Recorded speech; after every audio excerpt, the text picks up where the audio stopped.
আসক্তিস্তত অথ আসক্তিস্তত ভাবস্ত প্রেম ভূদশ্চতি সাধকানাময়ং প্রেম্ন প্রাদুর্ভব ভবেতু ক্রম।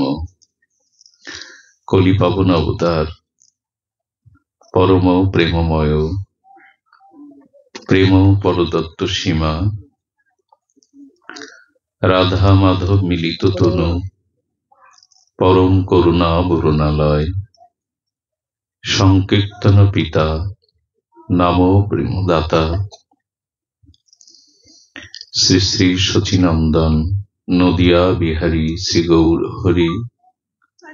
পরম পাবন পতিত উদ্ধারণ পতিত তারণ, চিন্তামণি দাতা শিরোমণি, পরমোৎকারণিক শ্রী নিতাই চাঁদের মহানুকম্পায়, শ্রী শ্রী গান্ধার্বিকা গিরিধারীর অহৈতুকী করুণায়, বঙ্গবসুন্ধরার হাটবাড়িয়া পূর্বপাড়া স্থিত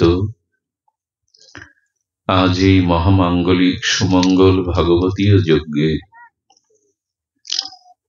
পরম আয়োজনে এই মহামহেন্দ্রক্ষণে শুভারম্ভে প্রারম্ভে অস্মাদীয় জীবন ধন জীবন সর্বস্ব প্রাতঃস্মরণীয় পরম বন্দনীয়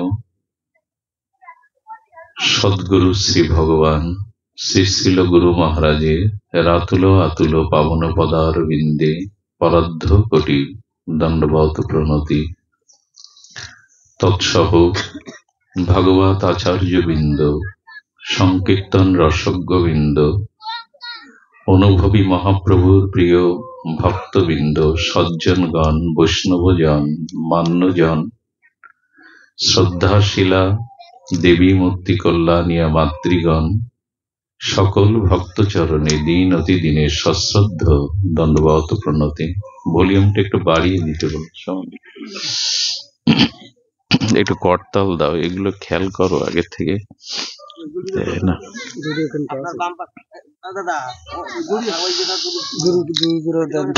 আসতে বস, বন্ধ। জয় রাধে জয় রাধে জয় রাধে। সমস্যা পাঠে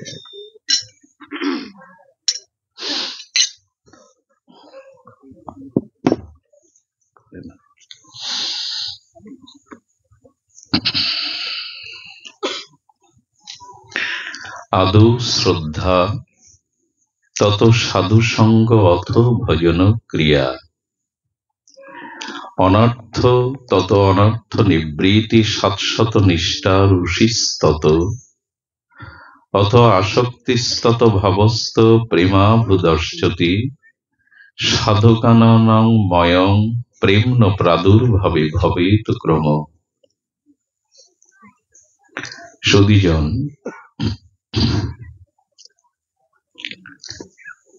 আমাদের প্রয়োজন যে তত্ত্ব, সেই প্রয়োজন হলো প্রেম বা ভক্তি। এই পঞ্চম পুরুষার্থ প্রেম মহাধন, এবং প্রয়োজন তত্ত্বে শ্রীমান মহাপ্রভুর শিক্ষায় আমাদের যে লক্ষ্য, সেই লক্ষ্য হলো প্রেম। এই জগতে যারা ভোগী, যারা এই জগতের প্রপঞ্চকে ভোগ করে সুখ পেতে চায়, তাদের ধন প্রয়োজন, সম্পদ প্রয়োজন। ধন ব্যতীত, সম্পদ ব্যতীত, ঐশ্বর্য ব্যতীত জাগতিক ভোগ হয় না। ঠিক তদুপরি এই প্রেমরাজ্যে, ভজন রাজ্যে প্রেম সম্পদ রূপ পরম ধন না থাকলে রাধা মাধব বা ভজন আনন্দ উপলব্ধি করা যায় না। সামর্থ্য চাই তো। প্রেম ভক্তি হলো এই জগতের ঐশ্বর্য, সম্পদ। তো সেই প্রেম ভক্তি আমাদের প্রাপ্ত হতে গেলে কয়েকটি ক্রম, সোপান বা সিঁড়ি আমাদের অতিক্রম করতে হয়। প্রথম সিঁড়িটি হলো আদৌ শ্রদ্ধা। দেখুন, শ্রদ্ধা ব্যতীত কোন কর্মে ভাব, ভক্তি, প্রেম যাই বলি, এটি দুষ্প্রাপ্য হয়ে যাবে, পাওয়া সম্ভব নয়। এজন্য সমস্ত নিখিল শাস্ত্রে প্রগতি বা ভজন পথের পথিককে বারবার সতর্ক করা হয়েছে, শ্রদ্ধা চাই। একই সাথে ভগবান শঙ্কর আর একই সাথে জগৎমাতা সতী অগস্ত্য ঋষির আশ্রমে রাম গুণগাথা শ্রবণে গিয়েছিলেন, কিন্তু সতীর শ্রদ্ধা হয়নি। ভগবান শঙ্করের হরিকথাতে নিষ্ঠা, শ্রদ্ধা এসেছিল। এজন্য রামচন্দ্রের লীলা দর্শনে ভগবান শঙ্কর তার প্রভুর চরণে দণ্ডবত করে হরিকথা, ভাগবত কথা শ্রবণের ফলশ্রুতি ভগবানকেই দর্শন পেলেন। কিন্তু সতী সন্দেহ করল, ইনি ভগবান হতে পারেন না, যিনি স্ত্রী হারিয়ে বনে বনে রোদন করেন। কারণ হরিকথাতে শ্রদ্ধা না আসায় সাক্ষাৎ ভগবানের লীলাতেও সংশয় এলো সতী। আর এই কারণে সতীর দেহ ত্যাগ করতে হলো, ওই দেহে আর ভজন হলো না। আমাদেরও হবে না যদি সাধু কথাতে, ভগবানের নাম রূপ লীলা কথাতে প্রগাঢ় শ্রদ্ধার উদয় না হয়। সতী হলেও হবে না, দেহটাই ছাড়তে হলো। যিনি আদ্যা শক্তি, যিনি ভগবতী, যার জন্ম মৃত্যু জরাব্যাধি নেই, তিনিও এই দেহ পরিত্যাগ করলেন।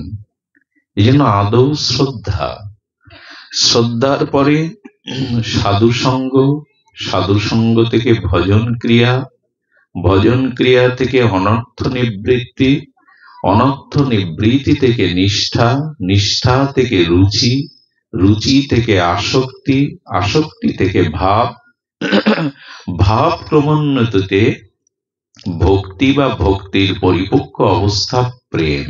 এ হলো সিঁড়ি, নটি। এই সিঁড়িকে অতিক্রম করে প্রেম ভক্তি পাওয়া সম্ভব নয়।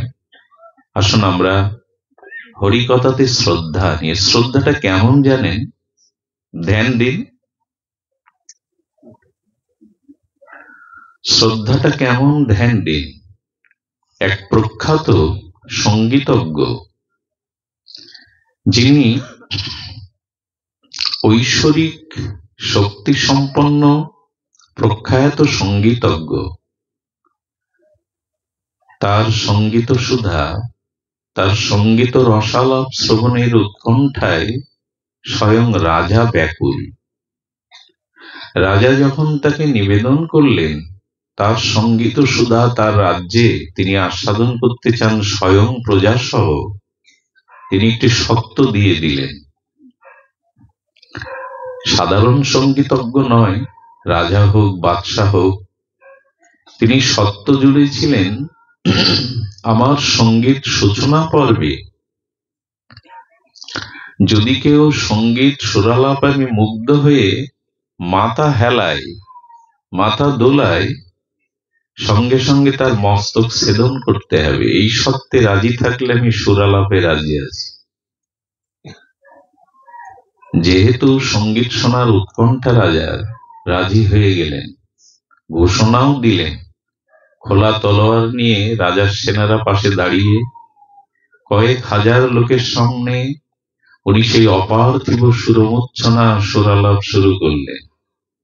কিছুক্ষণ সঙ্গীত সুরালাপ করতে করতে আকাশ বাতাস যখন মোহিত হয়ে গেছে, দুই সমত লোক হাজার হাজার লোকের মধ্যে মাথা হেলাতে শুরু করেছে, সঙ্গীত তাদের ভেতরে প্রবেশ করেছে। আচ্ছা, কাউকে যদি অতিরিক্ত মদিরা পান করানো হয়, মদ, সে টলবে তো? টলবে কিনা? তো যখন মাথা হেলাতে শুরু করেছে, উনি রাগিনী সুরালাপ থামিয়ে বলছেন, যেটা বলা ছিল সেটা পালন করুন। ওই হাজার হাজার ব্যক্তির থেকে ওই 200-250 জনকে আলাদা করা হলো। আচ্ছা, ঘোষণাটা কি তারা জানতো না? এদিকে ধ্যান দিন, ঘোষণা তারা জানতো না কি? জানতো। সঙ্গীতজ্ঞ তখন তার সুরালাপ থামিয়ে বলছেন, যারা মৃত্যুকে সামনে দেখেও, খোলা তলোয়ার পেয়েও, যাদের এই সংকল্প সতর্কতা কাজে দেয়নি, যারা সুরমূর্ছনায় নিজেকে মোহিত করেছেন ভেতরে সুরালাপের দ্বারা, যাদের দেহাবেশ দুলতে শুরু করেছে, এরাই আমার সঙ্গীতের উপযুক্ত শ্রোতা। ওদের মাথা কাটতে হবে না, ওদেরকে রেখে আর সব করতে চলে যেতে বলুন। হরি কথাতে যদি আপনি মন বসাতে না পারেন, হরি কথা যদি আপনার ভেতরে গিয়ে আপনার চিত্ত বিবেককে, আপনার প্রেমানন্দকে উথলিত না করতে পারে। আচ্ছা, পূর্ণিমার চাঁদের আকর্ষণে নদ নদী সমুদ্রের জল, নদ নদী সমুদ্রের জল তরঙ্গায়িত উচ্ছ্বসিত হয় কেন? কই অষ্টমীতে তো হয় না। হয় কি? পূর্ণ পূর্ণিমার চন্দ্রের কিরণে নদ নদী সমুদ্রের জল উচ্ছ্বসিত হয়ে ওঠে, স্ফীতি হয়। ঠিক তেমনি শ্রদ্ধা তাকেই বলে, হরিকথা কর্ণ দিয়ে হৃদয়ে প্রবেশ করলে যে দেহকে, সংসারকে, জগৎকে ভুলে যায়, হরি লীলা কথায়, হরি প্রেমানন্দ রসে যিনি ডুবে যায়, এরাই হরিকথাতে এদের শ্রদ্ধা এসেছে, ভাবতে হবে এরাই অধিকারী। কারণ ভগবানের কথা ভগবানের সাথে আমাদের যুক্ত করে দেয়। কি করে দেয়? তার নাম রূপ লীলার সাথে আমাদের যুক্ত করে দেয়। যুক্ত তো হতেই হবে। দেখুন, ব্যষ্টি যদি সমষ্টির সাথে যুক্ত থাকে, ধ্যান দিন, ব্যষ্টি যদি সমষ্টির সাথে যুক্ত থাকে, তখন সমষ্টির শক্তি ব্যষ্টির মধ্যে প্রতিফলিত হয়। আপনারা বসুন, দাঁড়িয়ে প্রতিফলিত হয়। আবার বলি, ব্যষ্টি যদি সমষ্টির সাথে যুক্ত থাকে, তখন সমষ্টির ক্রিয়া বা শক্তি সঞ্চারিত হয় ব্যষ্টিতে। কেমন জানেন? আত্মার সাথে আমার এই দেহটা এখন যুক্ত আছে, বিযুক্ত হলেই তো মৃত্যু। দেহ থেকে আত্মা বিযুক্ত হলেই মৃত্যু, এখন যুক্ত আছে। তার মানে সেই সমষ্টি ঈশ্বর পরম সত্তার সাথে ব্যষ্টিরূপ আমার এই হস্তপদ দেহটা যুক্ত আছে। এ থাকাতে কি হয় জানেন? আচ্ছা, এখন আপনাদের চুলগুলো বাড়ে, নখগুলো বাড়ে, বাড়ে কিনা? আচ্ছা, যদি সমষ্টি আত্মা থেকে আমার দেহ আলাদা হয়ে যায়, বৃদ্ধি পাবে? মরা ব্যক্তির চুল নখ বাড়ে? মরা শিশু কিশোর হয়, যুবক হয়? তার মানে ওই সমষ্টি সত্তার সাথে যুক্ত আছি বিধায় আমি বৃদ্ধি পাচ্ছি। ঠিক স্বয়ং ভগবৎ সত্তার সাথে যারা যুক্ত, তারা ওই ক্রমোন্নতিতে বৃদ্ধি পেতে পেতে সেই পরমের চরণে প্রেম ভক্তি লাভ করে পরম ধন্য। যুক্ত না থাকলে কিন্তু এই শক্তি সে হবে না। আরো দেখুন, আচ্ছা, মাথায় চুল আছে, আমাদের হাতের নখাগ্রে নখও আছে, করাগ্রে। এখন এই চুল নিয়েই, নখ নিয়েই তো ঠাকুর ঘরে সেবা পূজা অর্চনা করি কিনা? তো মাথা ভর্তি চুল নিয়ে যখন ঠাকুর ঘরে ভগবত সেবা আরাধনা করি, তখন কিন্তু এই চুলের শোভা আছে, শুদ্ধতা আছে, নিষেধ ক্রিয়া নাই। কিন্তু ভোগের থালাতে মাথার থেকে একটা চুল যদি খসে পড়ে, ওটার ভোগ লাগানো যাবে কি? শুদ্ধতা আপনি গ্রহণ করতে পারবেন কি ওই খাদ্যটা? কেন মাথায় এতগুলো চুল, ক্ষতি নেই, একটা খসে পড়লো বলে অপবিত্র হয়ে গেল? এর কারণ হলো, যারা সমষ্টির সাথে যুক্ত আছে তারা অপবিত্র হয় না। যারা ভগবানের নাম রূপ লীলার সাথে, ভজনের সাথে সংযুক্ত আছে, এ জগৎ তাদের অশুদ্ধ করতে পারে না। চুলটা খসে পড়লেই, আচ্ছা, পাখি দুটি ডানা মিলে নীল নীলিমায় বা বনাঞ্চলে নিবিড় ও কাননে উড়ে বেড়ায়। উন্মুক্ত বিহঙ্গ পাখা মিলে মনের উল্লাসে উড়ে বেড়ায়। কিন্তু ডানা থেকে যদি একটা পেখম খসে পড়ে, সেই পেখম ধুলায় ধূসরিত হয়ে পড়ে থাকা ছাড়া আর উঠতে পারে কি? বিচ্ছিন্ন হয়ে গেছে। সেই বৃহত্তম ডানার থেকেও মানে সমষ্টি থেকে ব্যষ্টিটা বিচ্ছিন্ন হয়ে গেছে। এজন্য ভগবত ভজনের সাথে আমাদের যুক্ত থাকতেই হবে। বৃহত্তমের সাথে, সমষ্টির সাথে ব্যষ্টিকে যুক্ত হতেই হবে, না হলে আমাদের পতন অবশ্যম্ভাবী।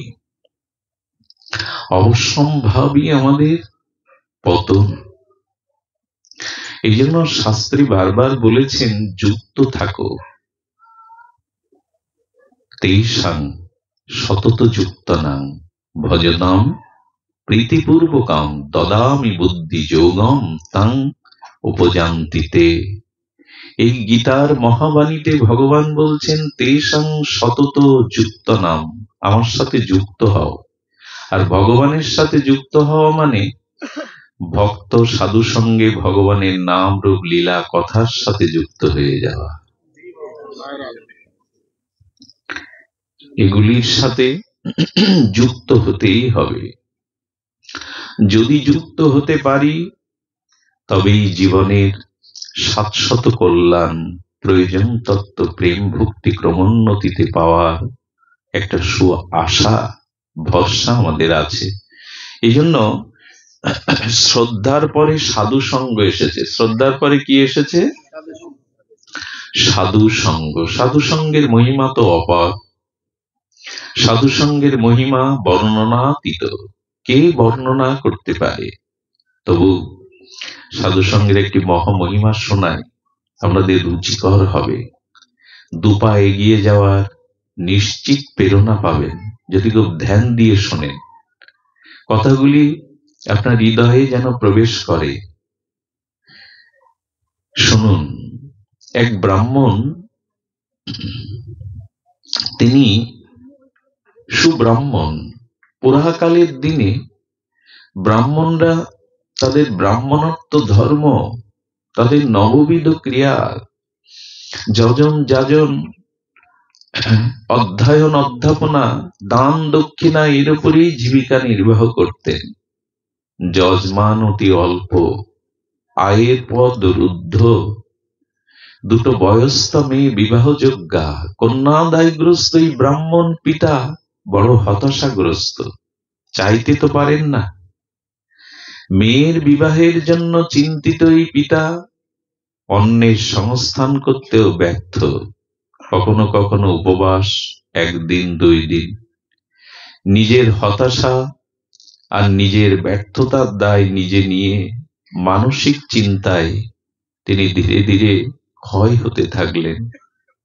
আত্মহত্যার চিন্তা নিলেন। পিতা যদি কন্যাকে পাত্রদান না করার সামর্থ্য না রাখে, সন্তানের মুখে যদি দুবেলা দুমুঠি অন্ন দেওয়ার তার সক্ষমতা না থাকে, মানসিক বিকারগ্রস্ত ব্রাহ্মণ সিদ্ধান্ত নিলেন আত্মহননে। ব্রাহ্মণ তো, পূর্বের কিছু সুকৃতি আছে তো, ভাবলেন এ জীবনে তো কারো কাজে এলাম না, না স্ত্রীর, না সংসারে, না কন্যাদেরও। তবে যাওয়ার আগে অন্তত কারো কাজে আসি, আমার মৃত্যুটা যাতে অন্যের কাজে আসে, সব চিন্তা পরায়ণ তো। উনি সিদ্ধান্ত নিলেন জঙ্গলে হিংস্র বাঘের সামনে পড়ব। অন্তত বাঘ আমার এই দেহটা পেয়ে তার ক্ষুধা নিবৃত্তি করতে পারবে, এইটুকু তো কাজে আসতে পারবো। অন্তত একজনের ক্ষুধা আমার শরীরটা দিয়ে নিবৃত্তি হোক, এই ভাবনায়। আচ্ছা, নিজে যিনি মৃত্যুকে আলিঙ্গন করবার জন্য আর একজনের উদরের ক্ষুধা নিবৃত্তি হবে এই দেহটাকে দিয়ে, এই ভেবে উদাস মনে, ভয়হীন ডরহীন জঙ্গলে চলেছে। ভয় থাকবে কি? মৃত্যুকে তো সে বরণই করছে। ব্যাঘ্র মনে করেছে সৌভাগ্য আজ আমার। আরে আমার খাদ্য, আমার উপচার তো সামনে। ব্যাঘ্রর কান যখন লাল হয়ে উঠেছে, তার সেই তর্জন গর্জন এবং শিকারের পূর্বে তার যে বীর্যবত্তা প্রকাশ যখন শুরু করেছে, ঘটনাক্রমে বাঘের পাশেই বসেছিল রাজহংস। কি বসেছিল? রাজহংস। রাজহংস বলছেন, পরাক্রমশালী হে বনরাজ, আপনি একবার লক্ষ্য করেছেন, আপনি যাকে শিকার করতে উদ্যত হয়েছেন বীর্য বিক্রমে, ওই মানুষটার কিন্তু ভয় নাই। কারণ আপনাকে স্বীকার করতে হবে না, উনি আপনার কাছে নিজেকে সমর্পণ করবার জন্য প্রস্তুতি নিয়ে প্রস্তুতি নিয়ে এসেছেন। উনি প্রস্তুতি নিয়ে এসেছেন, ওনাকে স্বীকার করা লাগবে না। বলে কোনো মানুষ কি বাঘের মুখে এভাবে নিজেকে সমর্পণ করতে আসে? হলো ব্যর্থ। ও ব্যর্থ। ওর জীবনটাকে উৎসর্গ করবে বলে, আত্মসমর্পণ করবে বলে আপনার কাছে এসেছে। মেয়ের বিবাহ দিতে পারছে না, এই যে না আপনার কাজে আসবে, আপনার উদারের ক্ষুধা মিটাতে পারবে, এই ভরসায়। ওই দেখুন, ওর ভয় ডর নেই, সমর্পণ করতে এসছে। আচ্ছা, বাঘেরও তো মন আছে, আছে না? নাহলে বাচ্চাগুলি, বাঘিনী বাচ্চাগুলিকে দুধ খাওয়ায় কেন? স্নেহ মমতা দিয়ে গা চাটাচাটি করে। ওদেরও তো মন আছে। বললেন, একটা মানুষ ব্যর্থতার দায় নিয়ে আমার খাদ্য হবে বলে বিনা মৃত্যু ভয়ে চলে আসছে, খুব অভাব ওর। বলে হ্যাঁ, তো সমর্পণ যখন করেছে, বাঘ তার গুহার মধ্যে থেকে একটা হীরার থলে এসে চেলে দিয়েছে মুখে করে, যা নিয়ে যা। কিছুদিন আগে এক রাজাকে শিকার করেছিলেন, তাকে শিকার করে তার কাছে এই হীরের থলেটা পেয়েছিলেন, যা থলেটা নিয়ে আশীর্বাদ মনে করে ফিরে এসে মেয়ের বিবাহ দিল। কিছুকাল সেই অর্থে স্বাচ্ছন্দ্যে চলল। কিন্তু একটা কথা বলি, অলট যারা না, এদের ইহকালে পরকালে কোনো মঙ্গল হওয়া সম্ভব।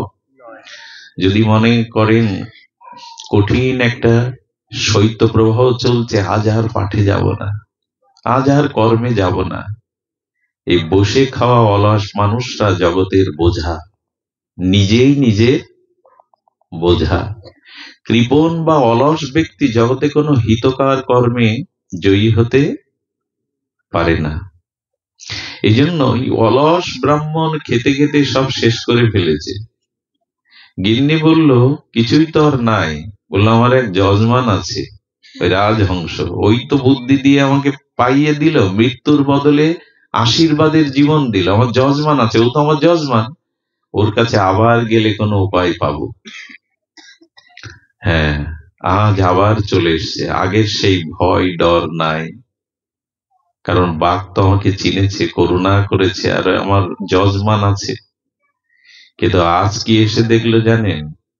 আজ বাঘ দূর থেকে মনে করেছে নিশ্চয় আবার তার অভাব, আবার সে কোনো উপায় খুঁজতে আমার কাছে শরণাপন্ন হচ্ছে। সে শান্ত ছিল, কিন্তু সেদিন যজমান রূপী রাজহংস ছিল না, ওখানে ছিল বক। একই রকম দেখতে তো। বক তখন বলছেন, পশুরাজ, কোথায় আপনার পরাক্রম? আরে কোথায় আপনার বীর্যমত্তা? একটা মানুষ আপনার কাছে আসছে, আপনি শিকারের জন্য প্রস্তুত নন, আপনার পরাক্রম কি চলে গেল? বীর্যবত্তা চলে গেল? আরে জগতের মানুষ আপনাকে ধিক্কার দেবে। একজন মানুষকে পেয়ে আপনার ভিতরে পরাক্রম জেগে উঠছে না। আরে ধিক আপনাকে, ধিক, মাথাটা বিগড়ে দিল। আরে ও অলস, ও বারবার সুযোগ নিতে আসছে, আপনি আপনার পরাক্রমের পরিচয় দিন। যেই বলেছে, সঙ্গে সঙ্গে তাকে আক্রমণ করে খেয়ে শেষ করলো। কি বুঝলাম? বুঝবার খুব মার্মিক একটা কথা লুকিয়ে আছে এর মধ্যে। আপনার আমার এই হতাশাগ্রস্ত, এই দুঃখ জরাময়, সংকটময়, পাপময়, অপরাধময় জীবনে চলার পথে যদি রাজহংসরূপ সাধু পান, তাহলে বাঘের বিবেকও পরিবর্তন হওয়া সম্ভব। আপনি বেঁচে যাবেন, কিন্তু অসৎসঙ্গরূপ বক যদি আপনার জীবনে এসে পড়ে, তখন আপনার জীবন সেই একই বাঘ, একই ব্যক্তি, দুই পরিণতির কারণ হলো সঙ্গ।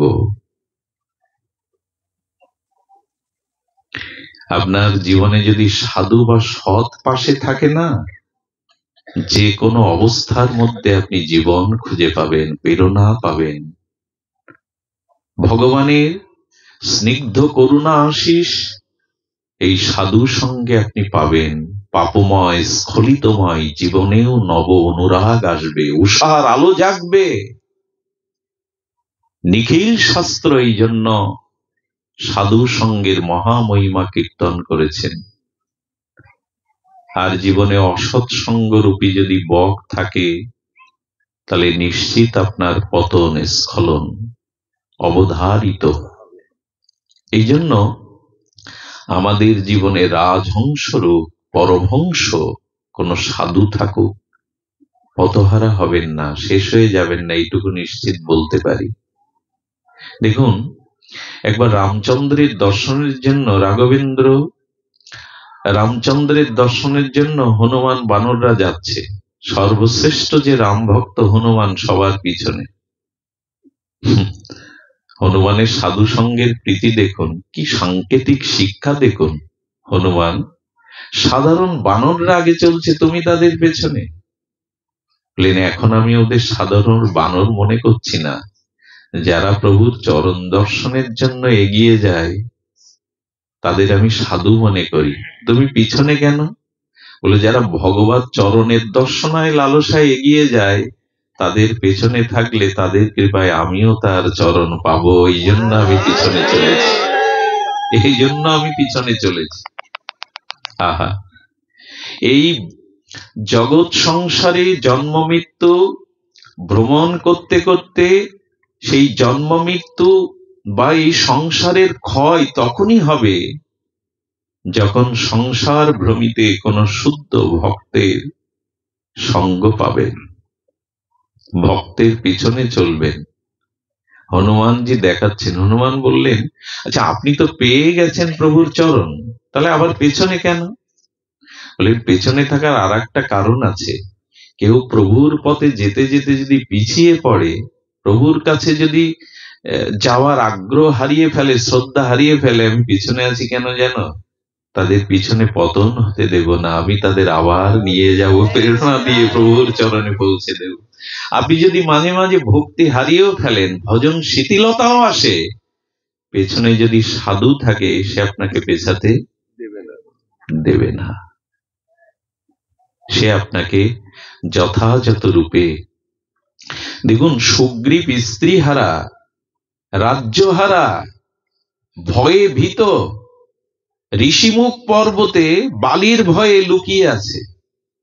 যার রাজ্য নেই, রাজ সিংহাসন নেই, যার স্ত্রীপুত্র নাই, যিনি মৃত্যু ভয়ে ভীত হয়ে ঋষিমুখ পর্বতে লুকিয়ে আছেন, কিন্তু সুগ্রীব জীবনে রাজ্য পেল, স্ত্রী পেল, সম্পদ পেল, সুনাম পেল, রাঘবেন্দ্রের চরণ পেল, রামচন্দ্রের সাথে তার সখ্যতা এলো, অমর হয়ে রইলেন রামায়ণ কাব্যে সুগ্রীবের চরিত্র, রামের মিতা।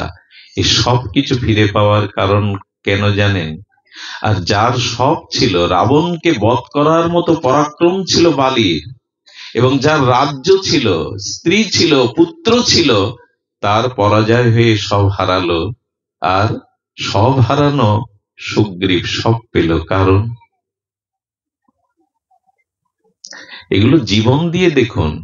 ওই শুধু ওইখানেই যে লীলাগুলি আছেন, এগুলো আমাদের জীবন দর্শন। তার একটাই কারণ, সুগ্রীব সব হারা হলেও রাজ্য, স্ত্রী, সম্পদ, হনুমানকে হারা হননি, হনুমানকে ছেড়ে দেননি জীবনে। কি সংকেত গো!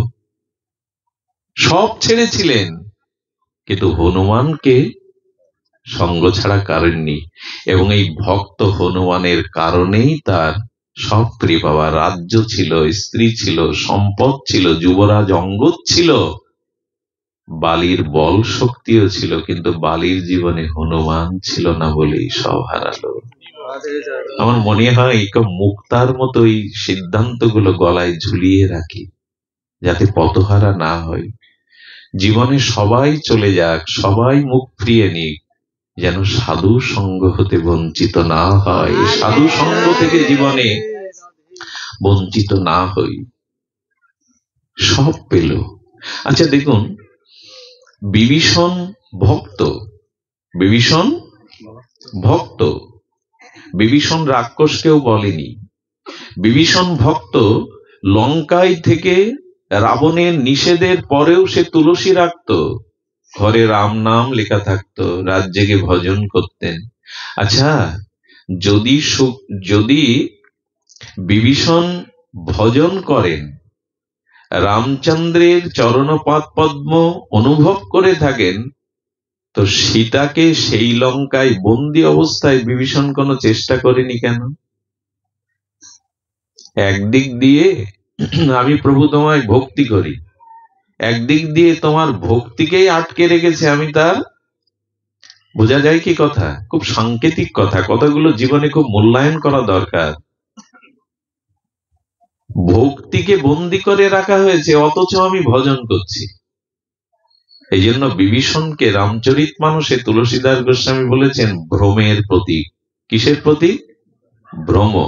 ভ্রম মানে কিছু মনে করবেন না, আমি বাইরে ভক্তবেশ নিয়েছি, বাইরে ভক্তবেশ নিয়েছি, ভজন করি, অথচ ভেতরে ভক্তিকে রক্ষার কোনো সংকল্প আমার নাই। তার মানে আমি ভ্রমের মধ্যেই আছি, ভেতরে ভক্তি রক্ষার চেষ্টা নেই, অথচ বাইরে আমি ভক্ত।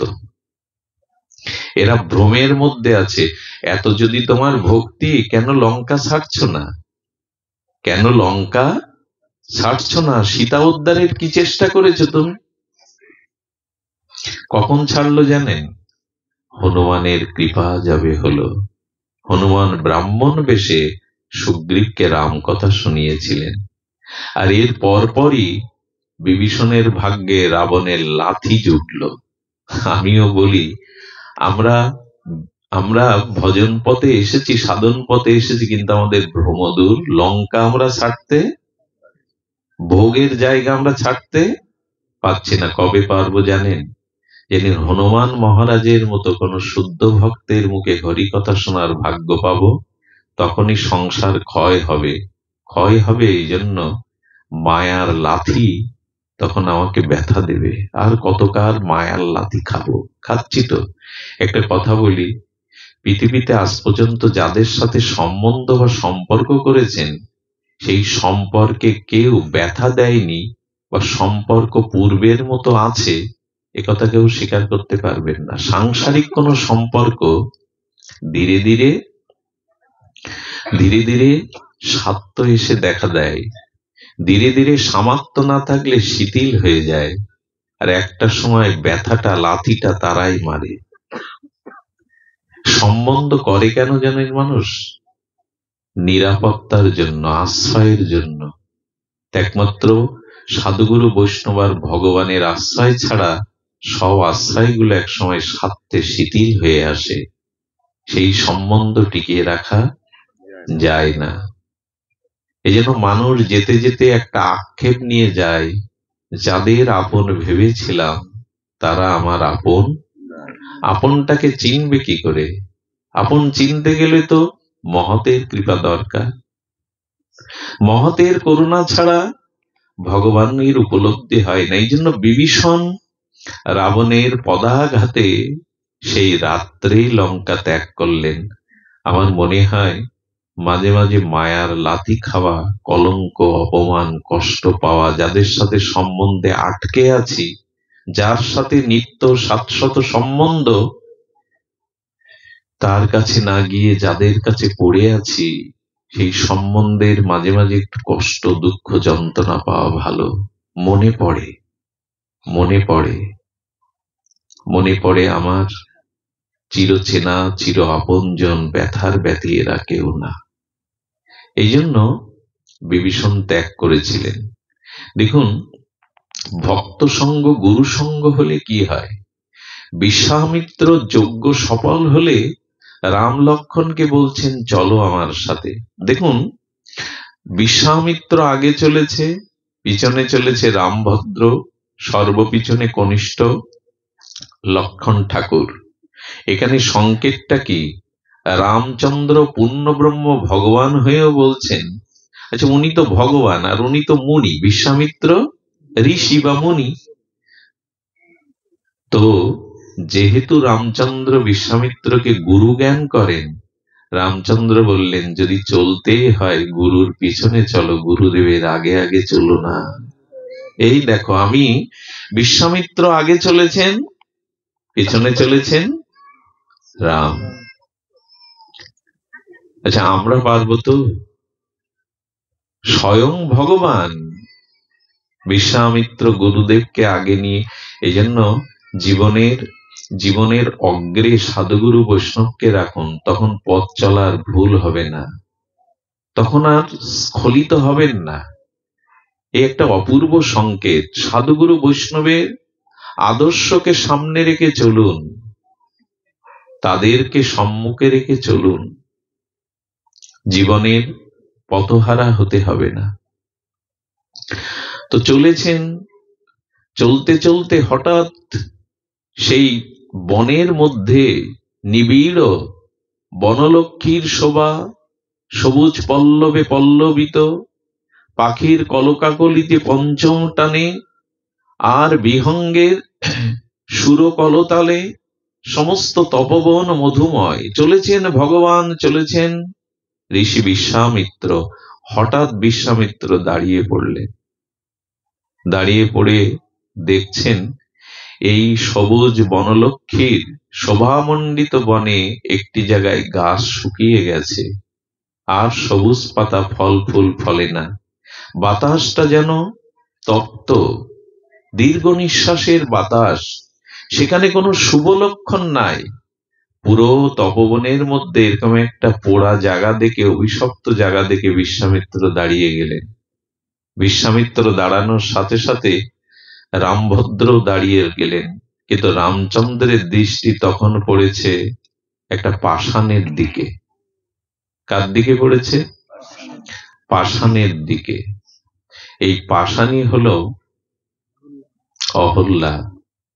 দেখুন, যাদের জীবনে পাপ আছে, অপরাধ আছে, তারা জড়প্রাপ্ত হয়ে যায়। তাদের চেতনা বা শুদ্ধ জ্ঞান, শুদ্ধ চেতনা না থাকার নামই হলো জড়ত্ব। যাদের ভগবত চেতনা নেই, শুদ্ধ ভজন নেই, এমনি তারা চলাচল করলে কি হবে? তাদের ভিতরে অধিক পাপ, অধিক অপরাধ জীবনে এসে গেলে আমাদের চৈতন্য সত্তা সংকীর্ণ হয়ে আসে। একটা মানুষকে যেমন দিনের পর দিন ক্ষুধার অন্ন জল না দিলে সে দুর্বল হয়ে যায়, জড় হয়ে যায়, চলৎ শক্তি থাকে কি? ঠিক তদুপরি বহু অপরাধ করলে, পাপ করলে মানুষের চেতনা হারিয়ে যায়, সে জড়ত্ব প্রাপ্ত হয়। অহল্যা তেমন জড়ত্ব প্রাপ্ত হয়ে আছে। অহল্যা রামচন্দ্র, রামভদ্র, রাজীবলোচন তাকিয়ে আছেন। অহল্যা যেন জগৎকে ডেকে বললেন, পাপ বা অপরাধে আমার মতো যদি কেউ পাষাণ জড় হয়ে থাকো, ক্ষতি নেই। যে পথ দিয়ে ভগবান গুরু সাধু যায়, ওই পথেই পড়ে থাকো, একদিন না একদিন তোমার প্রতিও তার দৃষ্টি যাবে। এই পথে পড়ে থাকুন। অপরাধ করেছি, অন্যায় করেছি, আমার স্খলন হয়েছে, পতন হয়েছে, আমি যদি জড়প্রাপ্ত হয়ে থাকি, জ্ঞান বুদ্ধি শূন্য বিচার হয়ে, যে পথ দিয়ে গুরু যায়, যে পথ দিয়ে ভক্ত যায়, সেই পথের পাশে পড়ে থাকুন। আচ্ছা, আপনি গিরিরাজ পরিক্রমা দিতে দিতে যদি অসুস্থ হয়ে বসে পড়ে থাকেন, পড়ে থাকবেন না। কোন সহৃদয় সাধু এসে বলবে চলো। পরিক্রমা মার্গে পড়ে থাকলে, আচ্ছা এই পথে যারা আসছেন হরিকথা শুনতে, কেউ যদি অসুস্থ হয়ে রাস্তার মাঝখানে পড়ে থাকে, তাকে এড়িয়ে আসবেন সবাই? চলো ভাই, কিন্তু যদি পথেই না পড়ে থাকেন, দৃষ্টিও যাবে না। যদি পথেই না পড়ে থাকেন, দৃষ্টিও যাবে না, হাত ধরে কেউ বেরিয়ে যাবে, চলে যাও। হ্যাঁ, বলছেন পড়ে থাকো। আমরা আছি তো, এই কয়েকটা মুখ দেখছি, আমার তো মনে হচ্ছে নেমে এসে ওদের চরণ বন্দনা করবার জন্য। 2-3টে দিন এরা কোথায় না কোথায় ছুটে যাচ্ছে, কোনো কিছু তো চাওয়া পাওয়া নেই, পথে পড়েই আছে। সংসার তো সকলের আছে, শরীর তো সকলের আছে, ক্লান্তি সকলের আছে, কর্ম সকলের আছে, ছুটে ছুটে আসেন আপনারা। আমি বলি কি, এই পথেই পড়ে থাকুন, কারো না কারো দৃষ্টি একদিন যাবে, সে হাত ধরে আপনাকে নেবেই, ফেলে দেবে না। পথে পড়ে থাকুন। এই জন্য এই পথে, এই সাধু পরিক্রমা মার্গে, জীবন চলার পথে এই পথে পড়ে থাকুন। লক্ষ্যে আপনি পৌঁছাতে না পারেন, আপনাকে পৌঁছে কেউ নেবে, হাত কেউ ধরবে। আহা, এই পথ থেকে যেন দূরে সরে না যায়। পারি আর না পারি তোমার কাছে পৌঁছাতে, পথে তো পড়ে রয়েছি, কারো না কারো হৃদয়ে তো করুণা হবে, দয়া হবে। আজ পাষাণ সম আর অহল্যা বললেন, আজ এ পথে পড়ে রয়েছি বলেই তোমার দৃষ্টি পড়ল। রামচন্দ্রের চোখ ছলছল হয়ে গেছে। দেখুন, ভগবান এই সংসারে কাউকে পতন হতে দেখতে, আপনি চান আপনার সন্তান পতন হোক, কষ্ট পাক? কেউ চায় না। একদিন মা যশোদা কিছু মাটির প্রদীপ নিয়েছে, আর যশোমতীর মতো ভাগ্যবতী কিছু ব্রজবাসী মায়েরা তারাও প্রদীপ নিয়েছেন। কেন নিয়েছেন জানেন? তারা যমুনাতে গোপালের জন্য আরতি দর্শন করাতে যাবে। গোপাল মার আঁচল ধরে যশোদাকে বলছেন, মা আমি যাব। বলে, দেখ তুই চঞ্চল, ওখানে আমরা যমুনা মাইকে আরতি দিতে যাচ্ছি, পূজা করতে যাচ্ছি। বলে, আমিও যাও। বলে, তুই তো চোর, সব জায়গায় চুরি করিস, চোর আবার পূজা করে নাকি? কৃষ্ণ তখন এসে এসে বললেন, মা চোরেরাও মাঝে মাঝে পূজা করে, ডাকাতরাও মাঝে মাঝে কালী পূজা করে, নিয়ে চলো। হ্যাঁ, অবাধ্য গোপাল যা বলে তাই, মার আঁচল ধরে গেলেন। প্রদীপ জ্বালানো হলো, যমুনার নীল জলের স্রোতে প্রদীপগুলো ভাসিয়ে দিয়ে চোখ বন্ধ করে যশোমতী মা, ভাগ্যবতী ব্রজ গোপীরা প্রার্থনা করছে, আমাদের গোপাল যেন আনন্দ থাকে, গোপাল যেন চির সুখী হয়। গোবিন্দ দেখছেন সবার চোখ বন্ধ করে প্রার্থনা। গোবিন্দ চোখ খুলে কি করলেন জানেন? আহা, যমুনার জলে নেমে গেলেন। ভেসে যাওয়া প্রদীপগুলো স্রোতে যারা ভেসে যাচ্ছিল, গোপাল ডাকছে, আয় আমার সামনে কেউ ভেসে যাক, এটা আমি দেখতে পাই না, আমার ভালো লাগে না, আমার সামনে কেউ ভেসে চলে যাক, আমার চোখের আর আয় আমার কাছে আয়। কিছু প্রদীপ গোবিন্দের আহ্বানে গোবিন্দের দিকে বিপরীতে ভেসে এলো। গোবিন্দ তাদের তুলে নিয়ে আর সেই নিবাপিত প্রদীপগুলো তার পীত বসনে বেঁধে নিলেন। নিয়ে চোখ খোলার আগে কিছু বসনে প্রদীপগুলো তুলে কিছু ভেসে গেল, কিছু তার কাছে এলো। তুলে নিয়ে যখন মা চোখ খুলেছে, চল গোপাল, আরতি হয়ে গেছে, প্রার্থনা হয়ে গেছে, চল।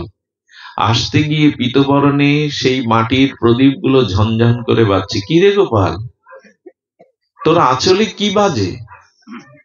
আঁচলটা দে। গোপাল একটু হাস্যোজ্জ্বল বদনে বলছে, মা কারো পুডলি পড়লা সবসময় খুলতে নেই।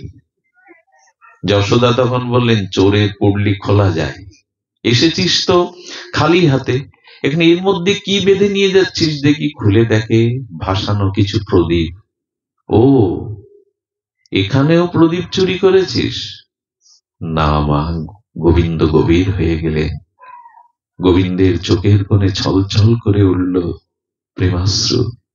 জানো মা, আমার সামনে যদি কেউ ভেসে যায়, আমরাও ভেসে যাচ্ছি জানেন। সংসারটা তো সাগর, জন্ম মৃত্যু দুঃখ ব্যতীত কত জন্মেই ভাসছি সংসারে। সুখ দুঃখের আনন্দের বেদনার তরঙ্গে, জন্ম মৃত্যু জরা ব্যাধির তরঙ্গে আমরাও কতকাল কতকাল এই সংসার সমুদ্রে ভাসছি।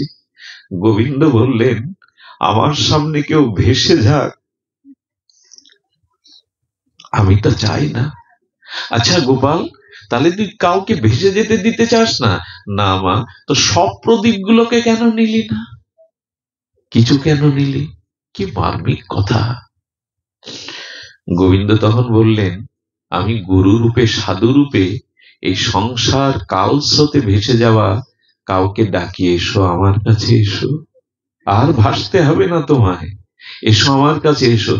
যারা সাধুগুরু বৈষ্ণব আমার ডাকে চলে আসে আমি তাদের আঁচলে নি, কিন্তু যারা আমার ডাকে আমার কাছে আসে না তারা তো ভেসে যায়। এই জন্য সবগুলোকে আমি দিতে পারি, সব আমার কাছে আসে না।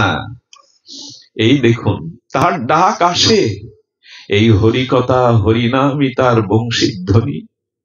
তিনি ডেকে চলেছেন, আয় আমার কাছে আয়। সবাই ডাক শুনতে পায় না, আর পায় না বলেই তারা আসে না, আর আসে না বলেই এই জন্ম মৃত্যু স্রোতে আমাদের ভাসতে হবে আরো কত কাল কত কল্প। সংসার তারিতে কোন ভাগ্যে কেহ তরে, নদীর প্রবাহে জৈসে কাষ্ট লাগে তীরে। কোন পোড়া কাঠ না, জোয়ার ভাটাতে কতকাল ভাসছে, কোনো গতি হচ্ছে না, আমাদের মতো আমার মতো দশা। কিন্তু ওই পোড়া কাঠটা তরঙ্গের আঘাতে আঘাতে যখন কুলে এসে বিঁধে যায় না, কাঠকোড়ানি কেউ তুলে নেয়, তুলে নিয়ে ওটা শুকিয়ে তার কাজে লাগিয়ে দেয়, পুড়িয়ে দেয় সেবায়। তেমনি সংসারে ভাসতে ভাসতে যদি কোনোদিন সাধুগুরুর চরণে আশ্রয় নিতে পারি, সেই দিনই আমার একটা গতি হবে, সেই দিন একটা গতি হবে। যেন এই পথে পড়ে থাকুন। আজ হচ্ছে না বলে, আজ শুদ্ধ মন প্রেম ভক্তি ভজনে নিষ্ঠা আসছে না বলে পড়ে থাকুন। কেউ না কেউ হাত ধরে নেবে, কারো না কারো কৃপা আপনার প্রতি হবে। পড়ে থাকুন। ধরবি যদি তারে, থাকবে প্রতীক্ষায়। মনে আছে সেই কথা, পুরনো বহুবার বলেছি, তবু কোটিবার বললেও পুরানো মনে হবে না। এই পড়ে থাকতে হবে। মনে আছে বৃন্দাবনের ব্রজের পথে এক ব্রজগোপী ফেরি করছে, মাথায় কিছু নেই, কিন্তু মাথায় কিছু থাকার মতো অভিনয় করে ফেরি করছে। ওগো ব্রজবাসী, তোমরা ঘুম কিনবে? ঘুম ফেরি বিক্রি হয়, এটা শুনেছেন কোথাও? কি অদ্ভুত ব্রজের রাজ্য। কে গো, তোমরা কেউ ঘুম কিনবে? কেউ তাকে পাগলিনী উন্মাদিনী ভাবছে, স্মৃতিশক্তি নাই। কিন্তু অনেকক্ষণ পর এই ফেরিয়ালি যিনি ঘুম বিক্রয় করতে এসছেন তার কথাই সাড়া দিয়ে আর এক ব্রজগোপী এসছে। দিদি, আমার ঘুমের প্রয়োজন, আমার কাছে ঘুম বিক্রয় করো। একজন ঘুম বিক্রেতা আর একজন ক্রেতা। তো যিনি ক্রেতা, আহা, ক্লান্তি দূরে যায়, জীবন অমৃতময় হয়, এই ভাব যখন ভেতরে নিতে পারি আমরা। যিনি ক্রেতা তিনি বলছেন, দিদি ঘুম কেন তুমি বিক্রি করতে এসছো? বলে, কেন এসছি জানো? বহুদিন ধরে ললিতার সখীর চরণে নিবেদন করে এসেছিলাম, ললিতা বিশাখা, তোমরা দিতে পারো মাধবকে, প্রাণনাথকে।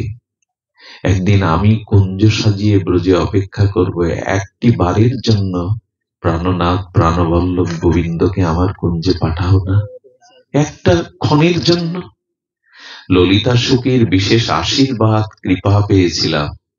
ললিতা আশীর্বাদ করে বলল, হ্যাঁ রে কুঞ্জ সাজা, আজ নিশীতেই শ্যামসুন্দর তোর কাছে যাবে, আমি পাঠাবো।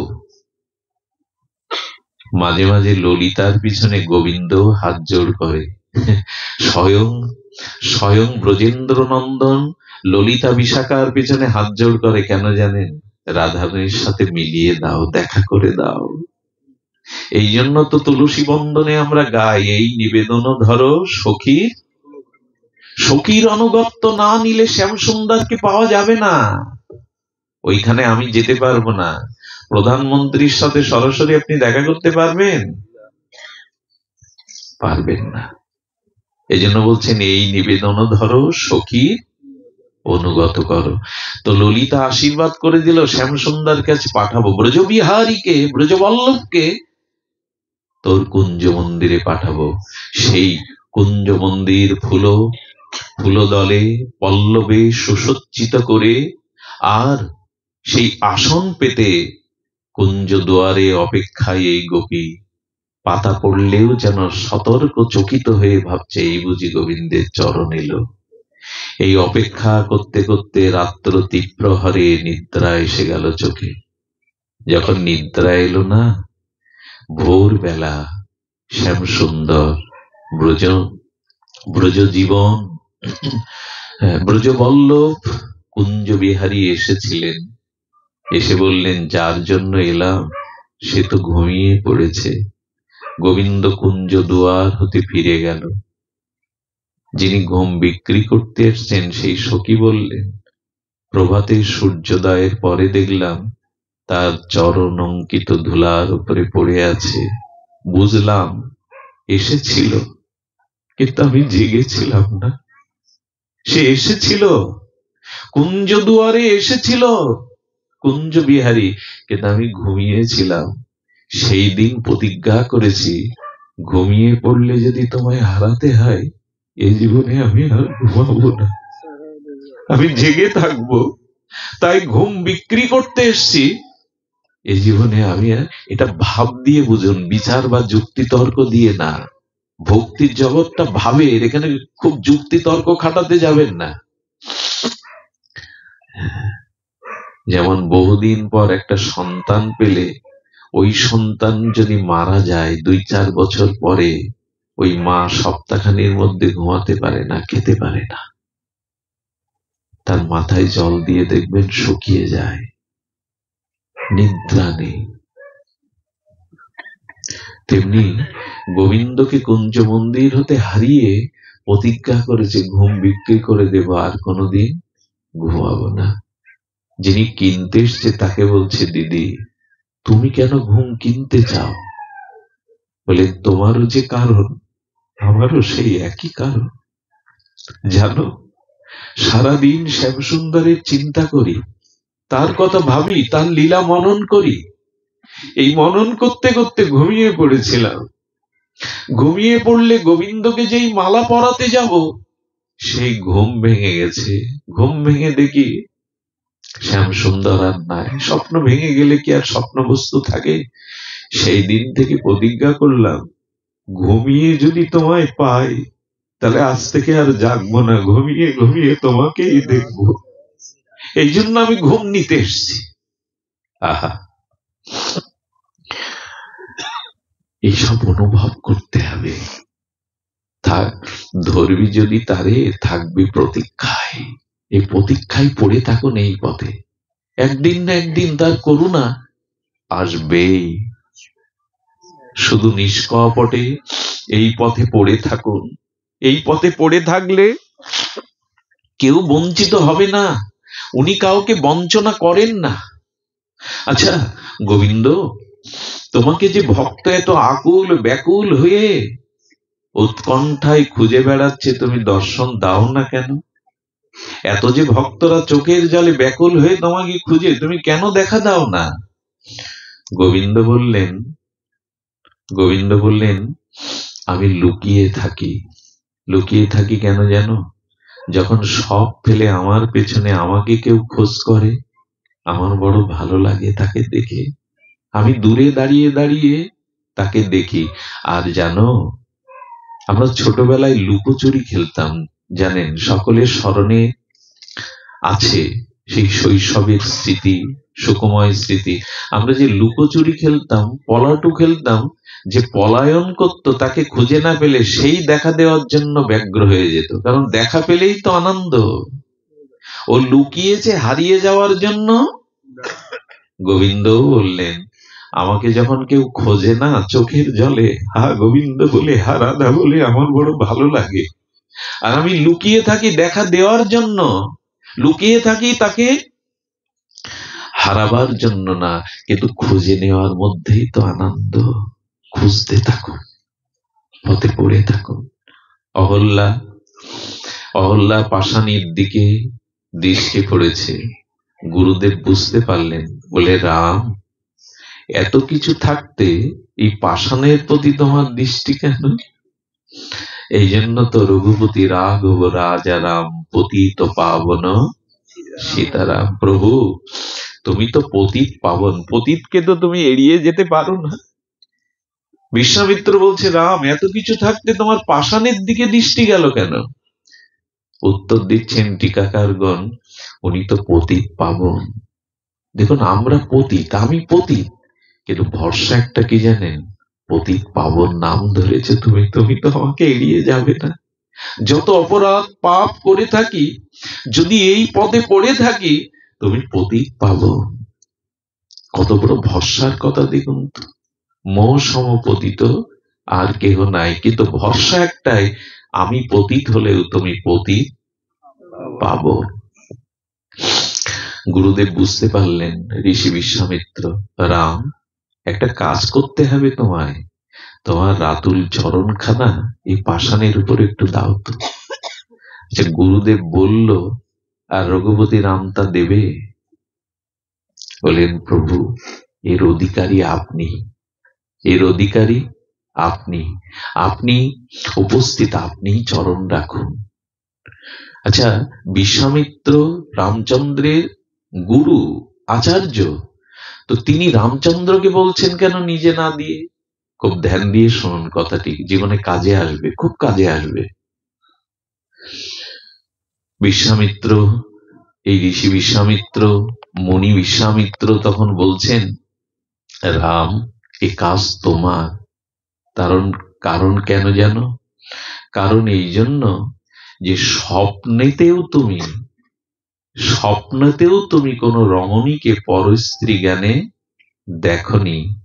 তোমার চরিত্র নির্মল, তোমার চরিত্র বিমল, স্বপ্নেও তুমি কোন রমণীকে মাতৃজ্ঞানে ছাড়া দেখনি।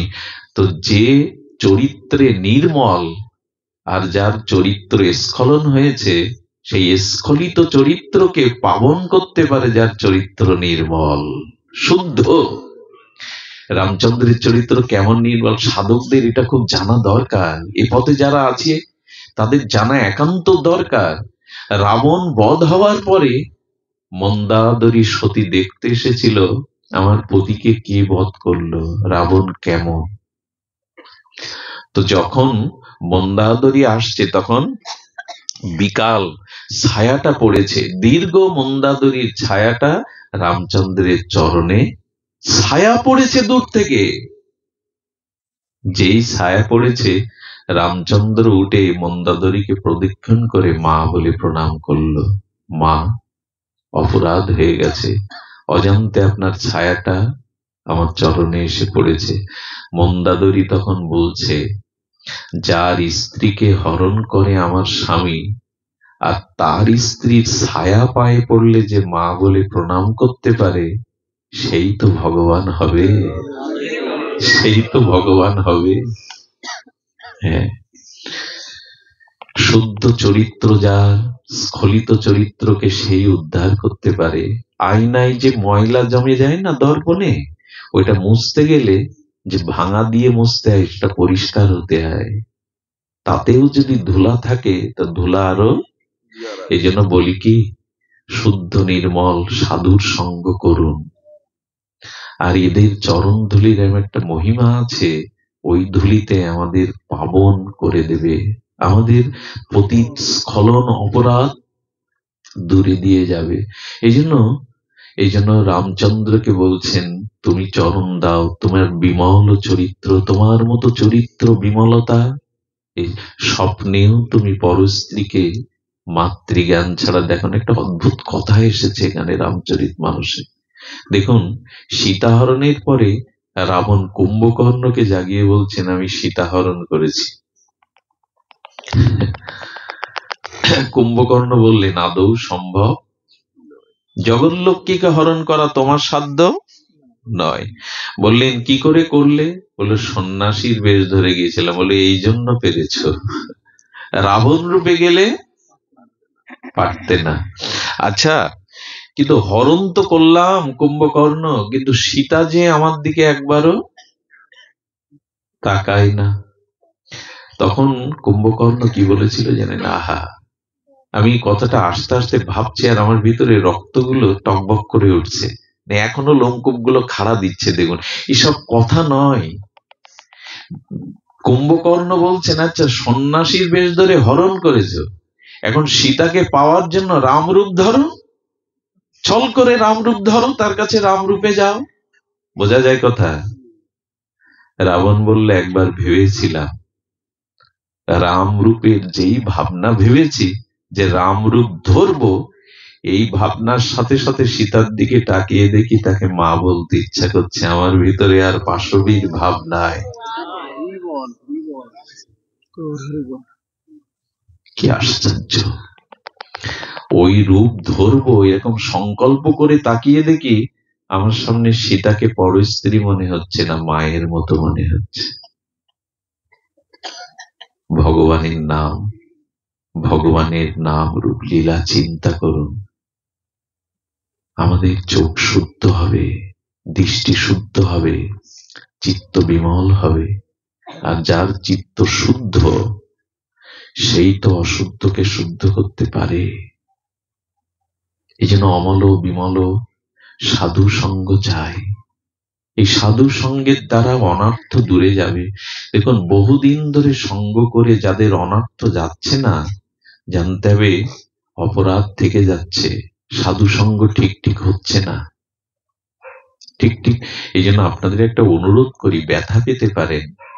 দেখুন, সবাইকে সম্মান করতে হয়, কারো নিন্দা করার অধিকার আমার নাই, কিন্তু দয়া করে সবার সঙ্গ করবেন না। সঙ্গ শব্দের অর্থ হলো আসক্তি।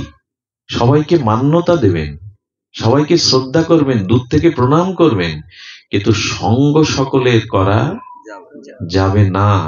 তার কারণ সঙ্গ শব্দের অর্থ হলো আসক্তি। আপনি যার সঙ্গ করবেন তার ভাবধারা, তার মনোসংবেদ্য স্বভাব আপনার মধ্যে সংক্রামিত হবে।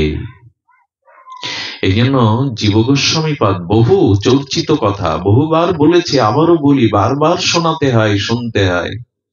স্বজাতীয়, স্নিগ্ধ, ভজনানন্দী, নির্মল চরিত্র, এই চারটি গুণাবলী যে সাধুর মধ্যে একটু কম বেশি আছে, তার সঙ্গ করবেন। স্বজাতীয় মানে আমি যাই উপাসনা করি আর যার সঙ্গ করছি, যার মুখে হরিকথা শুনছি, তিনিও ওই একই উপাসক, তখনই জমবে। গরুর দলে যদি, গাভী মায়ের দলে যদি আর একটা গাভী প্রবেশ করে, দেখবেন ওরা গা শোকাশুকি করে, চাটাচাটি করে, কিন্তু অন্য প্রাণী গেলে, প্রথম অবস্থায়, সাধনার প্রথম অবস্থায় স্বজাতীয় সঙ্গ করতে হয়। যখন যেখানে যাই সেই রং ধরি, তার সঙ্গ করি। এতে কি হয় জানেন? স্বভাব দৃঢ়তা। কারণ আমাদের স্বভাব শিথিল, আমরা যার কাছে যাব তার স্বভাবটা আমার ভিতরে রোগ বীজাণুর মতো সংক্রামিত। আগে উনি বললেন ঠিকই, ইনি যা বলছেন না, ইনিও তো বড় সাধু, ইনারটাও ঠিক, কটা ঠিক, মন বিচলিত হয়ে যাবে। আর সব সিদ্ধান্ত ধরতে গিয়ে কোনোটাই, সেই বাংলার প্রবাদে কি বলে দাদা, এক হাতে দুই শোল নাকি ধরা যায় না, এরকম একটা প্রবাদ আছে না? ধরা যাবে তো এক মুঠোতে? এই জন্য প্রথম অবস্থায় স্বজাতীয় সঙ্গ করুন। আপনি রাধা মাধবের উপাসনা করেন, নিতাই গৌরকে ভালোবাসেন, যার সঙ্গ করছেন, যার কথা হরিকথা শুনছেন, তৎস্বজাতীয় হতে হবে, তাহলে ওখানে মনটা বসবে। দেখুন, এ কথা যারা প্রাথমিক ভজনে দীক্ষা শিক্ষা নিয়েছেন তাদের জন্য। যেমন একটা ছোট চারা গাছ, তাকে সংরক্ষণের জন্য বেড়া দিতে হয়, নালে মেষ এসে, ছাগল এসে মুড়িয়ে দিয়ে যাবে। কিন্তু ওই গুড়িটা যখন বড় হবে তখন হাতি বেঁধে রাখুন। তা আপনি আগে শুদ্ধ ভজন করে বিশুদ্ধ জ্ঞান ভক্তি সিদ্ধান্ত অর্জন করুন, তখন সকল সঙ্গে সঙ্গ করুন, ক্ষতির কারণ নেই। কিন্তু প্রাথমিক অবস্থায় এক এক সাধুর এক এক প্রসঙ্গ শুনতে শুনতে মনে হবে ওটার থেকে তো এটা ভালো, শেষে আর কোনোটাই নিষ্ঠাটা স্বজাতীয়তে রাখুন, আর মেশেও না, বিজাতীয় ভাব দ্বারা মনে ধরে না। এই জন্য যার যারে ভালো লাগুক সে তারে বাসুক গো, আমার কিন্তু ভালো লাগে সচিত দোলাল গোরা গো। যার যা ভালো লাগে লাগুক, আমার কিন্তু ভালো লাগে সচিত দোলাল, ওই আমার নয়ন মনে ধরেছে, আর কাউকে ধরে না। তেমনি স্বজাতীয়র সাধুর প্রতি নিষ্ঠা রাখুন, স্নিগ্ধ। আবার স্বজাতীয় হলে হবে না, হ্যাঁ আমিও উপাসনা করি, আমার স্বজাতীয়, আমার পরম্পরা দ্বারায়, কিন্তু স্নিগ্ধ না, কঠোর। কথায় কথায় খেপে যায়, কথায় কথায় ক্রোধ করে বসে, কথায় কথায় উত্তেজিত হয়ে বসে। এর সঙ্গ করলে আবার ওই রোগগুলো আপনার মধ্যে আসবে। স্নিগ্ধ হতে হবে। তিনি কতটা শান্ত, শান্ত মানে তিনি রাগেন না এমন না, কিন্তু তিনি কতটা শান্ত, সমাহিত, ভেতরে শান্ত। রাগ তো বাইরেও, মা সন্তানকে পেটায় তার মঙ্গলের জন্য, এটা রাগ না, এটা আশীর্বাদ, এগুলো বলছি না। শান্ত, তার ভেতরে কামনা বাসনা এগুলো শান্ত হয়েছে কিনা, স্নিগ্ধ কিনা। আর ভজনানন্দী, যার সঙ্গ করবেন দেখবেন তিনি আপনার থেকে বেশি ভজন করেন কিনা। আপনার সমান পরিমাণ ভজন করলেও পিছিয়ে যাওয়ার ভয় নেই, কিন্তু এগোতে পারবেন না এক পাও। বোঝা যায় কথা? যিনি আপনার সমান ভজন করেন তার সঙ্গ করলে পিছিয়ে পড়ার ভয়, কিন্তু এগোতে পারবেন না। আর আপনার থেকে কম উদার, কম সরল, কম ভজন করে, এর ভজন করলে আমি লিখে দিতে পারি আপনি পিছিয়ে পড়বেন, ও টেনে ধরবে আপনাকে। আর আপনার থেকে যে বেশি ভজন করে তার সঙ্গ করলে আমি নিশ্চিত বলতে পারি দুপায়ে গিয়ে অবশ্যই যাবেন, ওটা সংগ্রামিত আপনার প্রতি হবেই হবে। এই জন্য স্বজাতীয়, স্নিগ্ধ আর ভজনানন্দী, নির্মল চরিত্র, এই চারটে গুণের সমাহার জীব গোস্বামী পদ সন্দর্ভে দিয়েছেন। এদের সঙ্গ করুন। এদের সঙ্গ করলে আপনার ক্রমান্নতি অবশ্যই হবে। গুরুদেব বললেন, হে রাম, তুমি চরণ বিন্যাস করো, তুমি চরণ ছোঁয়াও। আর এই রাঘবেন্দ্রের রাতুল অতুল চিন্তামণি স্বরূপ এই চিন্ময় চরণ স্পর্শে পাষাণী মানবী হয়ে গেল।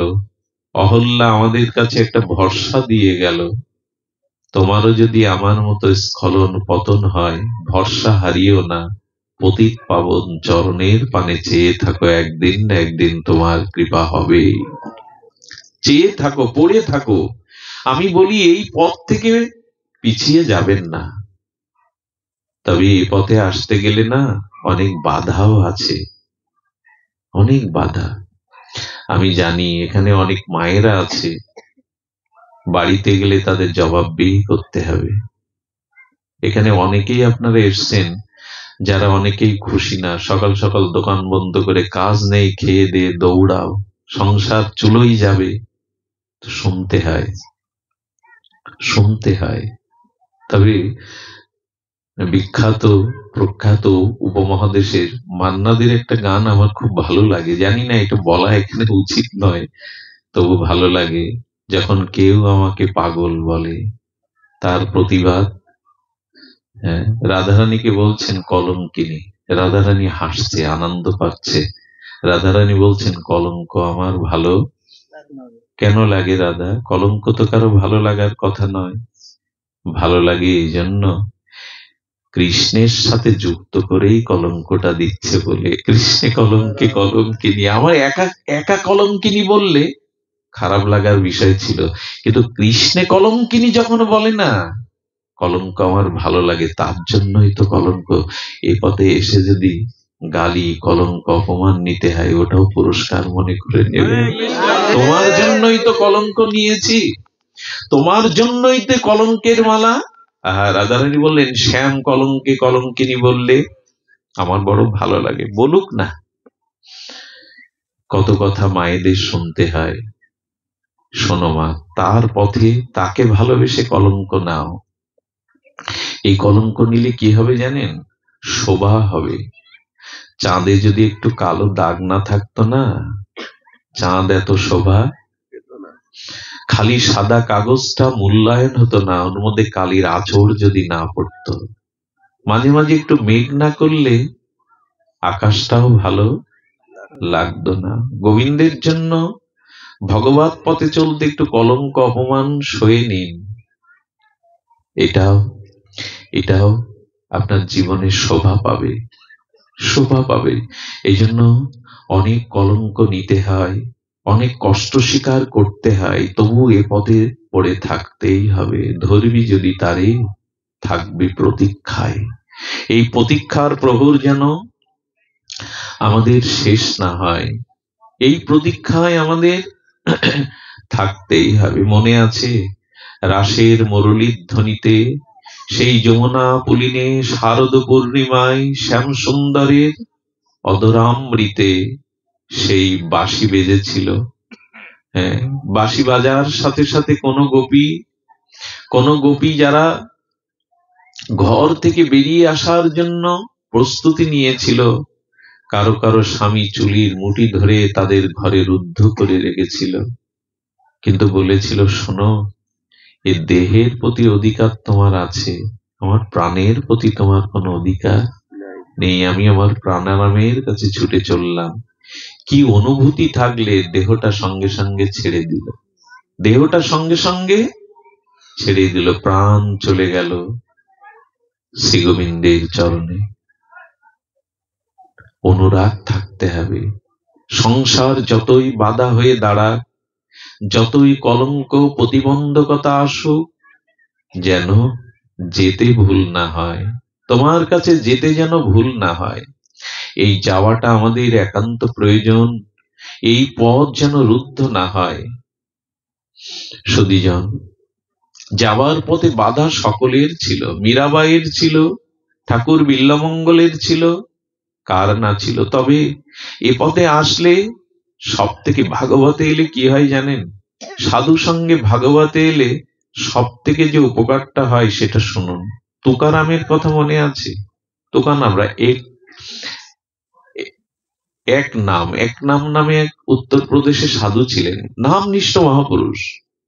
শ্রী গুরুদেব একদিন দেখছেন রাত 2টোর সময় উঠে আনন্দে হাততালি দিচ্ছে। আচ্ছা, কেউ 2টোর সময় একাকি ঘরে যদি হাততালি দেয়, গুরুদেবকে ভোরবেলা ডেকেছেন, এক রাম, আচ্ছা তুমি ওই রাত 2টোর দিকে এভাবে হাততালি দিয়ে আনন্দ প্রকাশ করছিলে কেন? আসলে গুরু মহারাজ আশ্রমের আয়ের ব্যয়ের হিসাব নিকাশটা ওকে লিখতে বলেছে। বহু পুরানো দিনে তো 1 পয়সার হিসাবও মিলাতে পারছে না, 1 পয়সার হিসাবও মিলাতে পাচ্ছে না। আর ওই গুরুদেবের কাছে কালকে পেশ করতে হবে হিসাবটা। একনিষ্ঠ ভক্ত তো, শিষ্য তো, ওইটাও খুঁজে পাচ্ছে না। কিন্তু রাত 2টোর পরে যখন ওইটা মনে এসেছে 1 পয়সার যুগ তখন কোথায় ব্যয় করেছে, তখন ওই খুঁজে পাওয়ার আনন্দে ও হাততালি দিয়ে আনন্দ প্রকাশ করছে যে একটা ভুল, একটা বিস্মরণ যা হয়ে গেছিল সেটা তো খুঁজে পেয়েছি। গুরুদেব তখন কাছে ডেকে বললেন, 1 পয়সার হিসাব মিলাতে পারছিলি না, ভুলে গিয়েছিলি, সেটা স্মরণে আসায় যদি হাততালি দিয়ে এত আনন্দ করিস, এর থেকে কোটি আনন্দ পাবি যদি একটা হিসাব মিলাতে পারিস, একটা ভুল যদি বুঝতে পারিস। কি শ্রী গুরুদেব?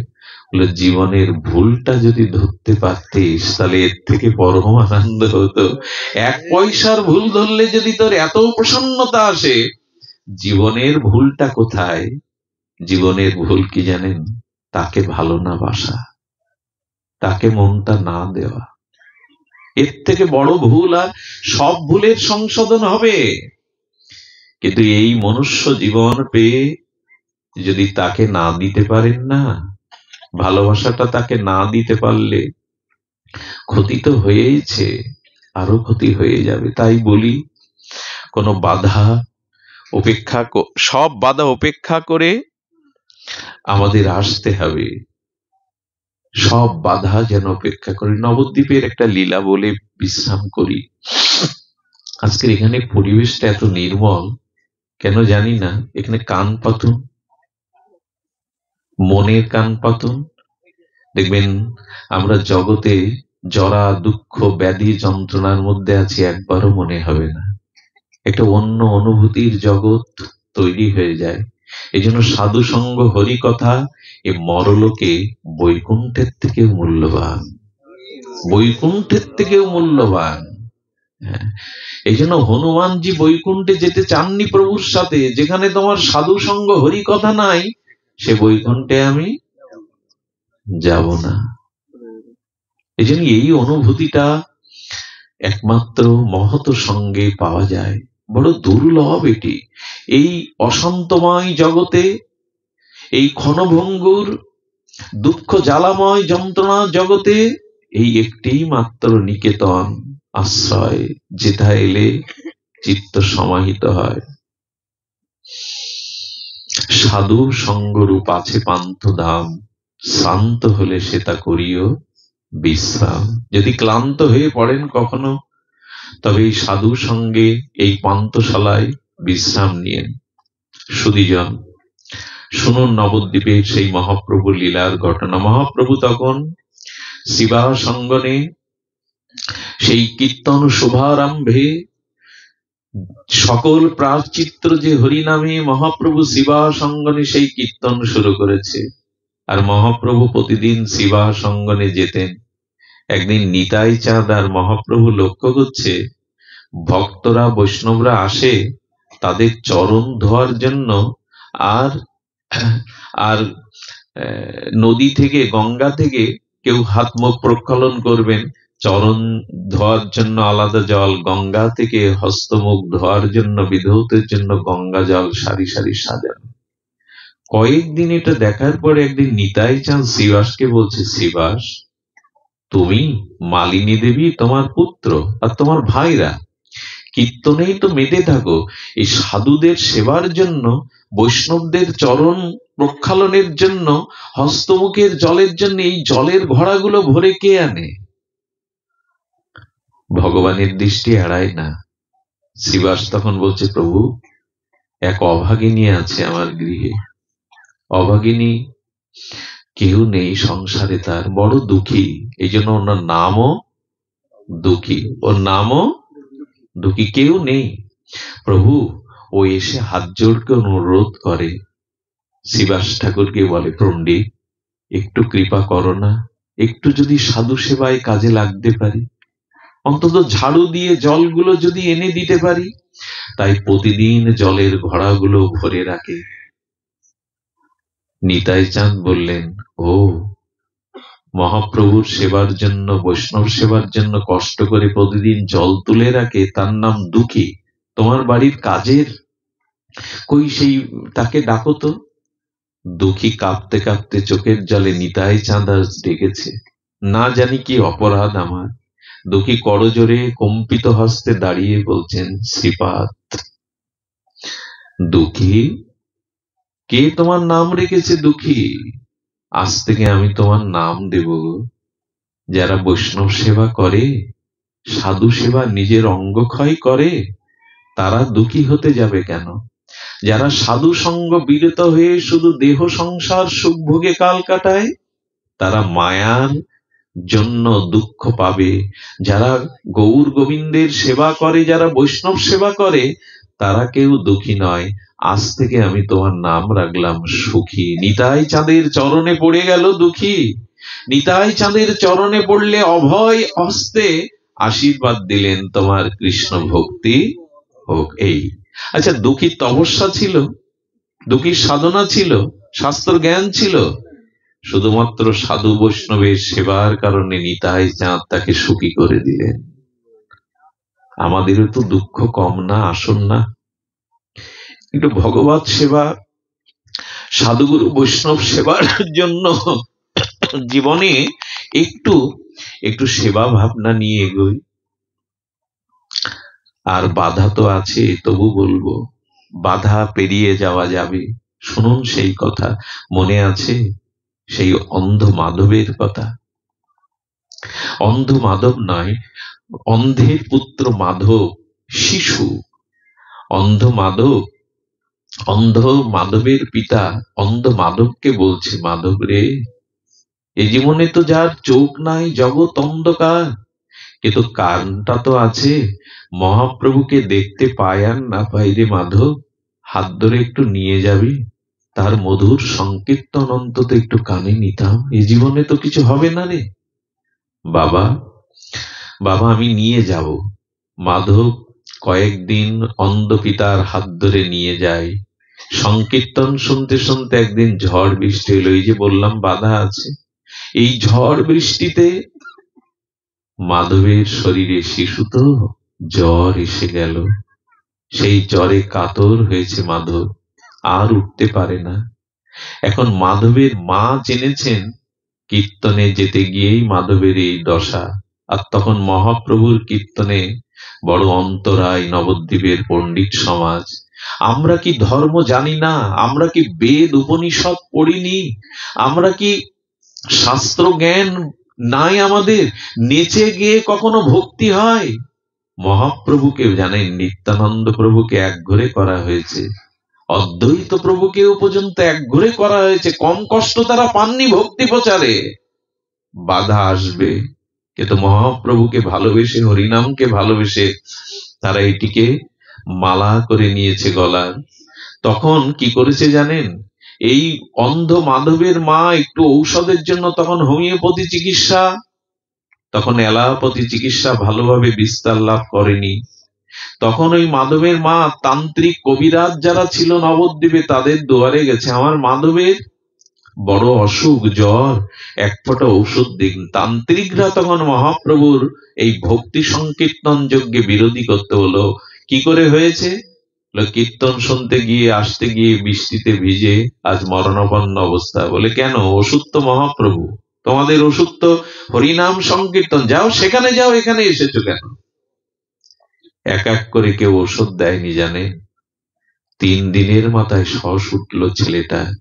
আচ্ছা, পারে কোন গর্ভধারিণী মায়ের সামনে বিনা ওষুধে যদি সন্তান মুমূর্ষ মৃতপ্রায় হয়, মার বেদনা সহ্য করতে পারে? ওরে মাধব, তোর মুখে এক বিন্দু ওষুধ দিতে পারলাম না, যে কারণে তুই যদি আমার বুক থেকে চলে যাস, যার সংকীর্তন শুনতে গিয়ে আজকে তুই আমার বুক খালি করে চলে যাবি বলে তোর শ্বাস উঠেছে, আমি তাকে ক্ষমা করব না, আমি তাকে অভিশাপ দেব। মাধবের অন্ধ বাবা বলছে, কথা বলো না, কাকে অভিশাপ দেবে তুমি? বলে, আজ আমার কোল থেকে আমার মাধব এমনি করে বিনা ঔষধে মরে যাবে, ঝরে যাবে, আমি অভিশাপ দেব না তাকে। ঝড় উঠেছে, ওদিকে মাধবেরও শ্বাস উঠেছে। অন্তিম সময় যখন মুমূর্ষ, তখন উন্মাদিনী পাগলিনী স্মৃতিশক্তি যেন লোপ পেয়ে গেছে মায়ের। হা মাধব, হা মাধব বলে চিৎকার করছে। হঠাৎ কানে এলো আঙিনার সামনে আর পদ দিয়ে গৌর হরি কীর্তন করতে করতে যাচ্ছেন। আমি অভিশাপ দেব তোমায়, আজ তোমার কারণে আমার আঁচলের ধন হারা হচ্ছে। মহাপ্রভু সামনে এসে বলছে, দাঁড়াও, দাঁড়াও, তুমি, তোমার সংকীর্তন আজ আমার কোল খালি করে আমার মাধব চলে যাচ্ছে, আমি অভিশাপ দেব। মাধবকে হারিয়ে যেমন আমি রাস্তায় রাস্তায় পাগলিনী হয়ে কাঁদবো, তোমারও সংসার সুখ সব এমনি করে উজাড় হয়ে তুমিও আমার মতো রাস্তায় রাস্তায় কেঁদে বেড়াবে, আমি অভিশাপ দিলাম তোমায়। মহাপ্রভু দাঁড়িয়ে গেছেন, হাত জোর করে বললেন, মা, অনেক দিন ধরে ভাবছিলাম আমার সংসার সুখ কবে ক্ষয় হবে, আমি কবে রাস্তায় রাস্তায় কৃষ্ণ কৃষ্ণ বলে কাঁদতে পারবো। ওমা, এটা তোর অভিশাপ নয়, এটা তো আমার জন্য আশীর্বাদ। মহাপ্রভু চলে গেলেন। যখন শেষ সময় বুকে জড়িয়ে ধরেছে মাধবকে, হঠাৎ এক নবদ্বীপ বাসিনী এসে বলছেন, মা, ওষুধ পেয়েছি, ওষুধ পেয়েছি। কি যেন জিহ্বার অগ্রে দিয়ে দিল। আর সেই মুমূর্ষ প্রায় মৃতপ্রায় মাধব সঙ্গে সঙ্গে জিহ্বায় পেয়ে সুস্থ হয়ে মার গলা জড়িয়ে ধরেছে। মা, আর কোনো ব্যথা নেই, আর কোনো জ্বর নেই। মাধব, মাধব। মাও সেই বাৎসল্য প্রেমে সন্তানকে জড়িয়ে সেই নবদ্বীপ বাসিনীকে বলছে, তুমি কোন ওষুধ এনেছ? কি ওষুধ ওর মুখে দিলে? ধন্বন্তরী স্বরূপ কি দিলে? একটু আগে যাকে অভিশাপ দিয়ে এলে, পথের কোড়ানো তার চরণ ধুলি দিয়েছি ওর জিহ্বা। যাকে অভিশাপ দিয়ে এলে মা, তার চরণ ধুলি ওর জিহ্বায় দিয়েছি। মহাপ্রভুর চরণের ধুলি মহা ঔষধি মা। যেই শুনেছে কথা না, নীরব পাষাণ হয়ে গেছে মা। নীরব পাষাণ হয়ে দেখলে মাধব তখন গলে জড়িয়ে ধরে আদরে বলছেন, ও মা, মা, যার পায়ের ধুলোতে তুমি আমাকে বুকে ফিরে পেয়েছো, আর বাধা দেবে না তো তার কাছে যেতে? বলো মা, আর বাধা দেবে না তো? মাধবের বাবা এসে জড়িয়ে ধরেছে, মাধব রে, মাধব, যার চরণধুলিতে তোকে বুকে ফিরে পায়, কিন্তু কিন্তু আমার যে অধিকার আর থাকলো না তার কাছে যাওয়ার। আমি যে তাকে অভিশাপ দিয়েছি। মাধবের বাবা বলছেন, আমার গৌর তো পতিত পাবন, আমার গৌর পতিত উদ্ধারণ রূপে এসেছে, সে কাউকে দূরে ঠেলে দেবে না। চলো আজ তিনজন মিলে গৌর চরণে নিজেদেরকে সমর্পণ করি। আমাদেরও মনে হয় সময় এসেছে মহাপ্রভু নিতাইয়ের চরণে এমনি করে সমর্পণ করা। আপনাদের মঙ্গল হোক, সকলের কল্যাণ হোক, সকলের কৃষ্ণে রতিমতি হোক, সকলের মহাপ্রভুর হরিনাম সংকীর্তনে আমাদের রুচি আসুক। যার উদ্দেশ্যে আজকে এই অনুষ্ঠান, একটু হাত তুলে প্রার্থনা করুন তার আত্মা যেন দিব্য ধাম প্রাপ্ত হয়। জয় শ্রী গুরু প্রেমানন্দে গুরু। একটা নিবেদন, একটি নিবেদন, যেভাবে যেভাবে আপনাদের আশীর্বাদে ছুটে চলেছি, জানি না কতদিন এই শরীরটা আর সাই দেবে মহাপ্রভুর কৃপায়, গুরুদেবের কৃপায়। কিন্তু আমারও তো কিছু চাওয়া পাওয়া আছে, আপনাদের কাছে খুব চাইবো, দিতেই হবে আপনাদের। চাওয়াটা আর কিছু নেই, এটা আমার আবেগ নয়, ভনিতা নয়, ভূমিকা নয়। একটু কৃপা করুন। যেভাবে ছুটে চলেছি আমারও কিছু চাওয়া পাওয়া আছে, অন্য কিছু না। ওই একেবারে সবার পেছনে যে দাঁড়িয়ে আছেন আর সবার সম্মুখে যে আছেন, একটু পায়ের ধুলো দিয়ে কৃপা করুন না, একটু করুণার দৃষ্টি দিন, যেন জীবনের বাকি সময়টুকু আপনাদের সান্নিধ্যে হরি কথায় কাটাতে পারি। এইটুকু আশীর্বাদ প্রার্থনা করে আজকের মতো হরি কথার এখানেই পূর্ণ বিশ্রাম। সকলে প্রসাদ পেয়ে যাবেন, সকলেই আশীর্বাদ করবেন যার উদ্দেশ্যে এই অনুষ্ঠান আদি হলো। আর এখানে আমাদের ধনঞ্জয়ের কিছু রাধাকুণ্ডের গ্রন্থাবলী আছে, আপনারা সংগ্রহ করতে পারেন ওর কাছ থেকে। জয় রাধে। বাবা একটু কীর্তন করুন। আসুন আমরা সকলে একটু সংকীর্তন রস আস্বাদন করে অনুষ্ঠান বিশ্রাম রাখি। জয় রাধে। বাবার কাছে দাও, একটু কীর্তন করুক। ও একটা অনুষ্ঠানের